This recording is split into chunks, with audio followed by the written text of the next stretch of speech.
حدیث نمبر 6029 حضرت ابو ہریرہ رضی اللہ عنہ بیان کرتے ہیں کہ وہ شخص لڑ پڑے، ان میں سے ایک یہودی اور دوسرا مسلمان تھا۔ مسلمان نے کہا، اس ذات کی قسم جس نے حضرت محمد صلی اللہ علیہ وسلم کو تمام جہانوں پر فضیلت دی ہے۔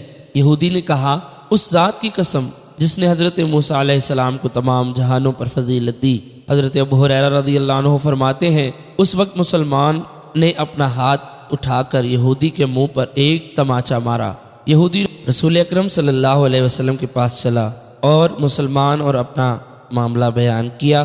رسول اکرم صلی اللہ علیہ وسلم نے فرمایا، مجھے حضرت موسیٰ علیہ السلام پر فضیلت نہ دو، لوگ بے ہوش ہو جائیں گے اور سب سے پہلے مجھے افاقہ ہوگا، تو میں دیکھوں گا کہ حضرت موسیٰ علیہ السلام عرش کے ایک کونے کو پکڑے کھڑے ہوں گے۔